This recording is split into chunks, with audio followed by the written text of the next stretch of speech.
큰 논란이 되고 있는 윤석열 정부의 노동시간 개편안에는 연결되지 않을 권리에 대한 논의가 필요하다는 의견도 담겨 있습니다. 퇴근 뒤에 회사로부터 오는 연락에서 벗어날 수 있어야 한다는 건데 이 권리를 보장받기까지는 갈 길이 멀어 보입니다. 김철희 기자가 보도합니다. 지난해 정부는 노동시간과 임금체계 개편을 논의하기 위해 미래노동시장 연구회를 발족했습니다. 5개월 정도가 지난 뒤 연구회는 그동안의 논의를 담은 권고문을 내놨습니다.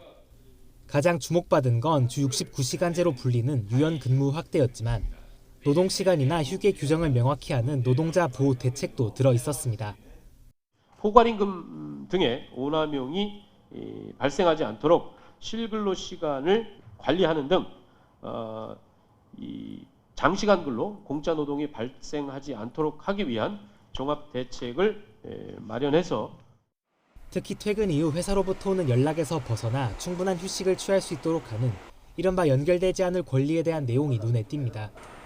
일과 휴식, 업무와 일상이 명확히 나뉘어야 노동시간도 정확히 측정할 수 있다는 취지입니다. 현실에서는 이러한 권리가 충분히 보장받지 못하고 있습니다. 실제 지난 2021년 경기연구원 조사를 보면 응답자 10명 가운데 9명 가까이가 근무 시간이 끝난 뒤에도 업무 지시를 받았다고 답했고 10명 가운데 3명 이상은 일주일에 한 번 이상 업무 지시에 시달렸다고 말했습니다. 그렇다면 해외는 어떨까? 일부 국가는 연결되지 않을 권리를 법으로 보장하고 있습니다. 특히 프랑스는 50인 이상 기업에 대해 연결되지 않을 권리를 노사 합의를 통해 도출하라고 요구하고 이를 어기면 1년 이하의 징역 또는 우리 돈 500만 원 이하 정도의 벌금형에 처하도록 하고 있습니다. 우리나라 일부 대기업도 밤 10시 이후 연락을 금지하고 있는데 내부 평가는 긍정적입니다. 7년 정도 계속 지속해서 시행을 하고 있고요. 현재는 조직 문화의 하나로 내재화가 되어 있는 상태입니다. 전문가들은 권리를 제대로 보장하려면 시장의 자율에 맡기는 대신 공공이 직접 나서야 한다고 강조합니다.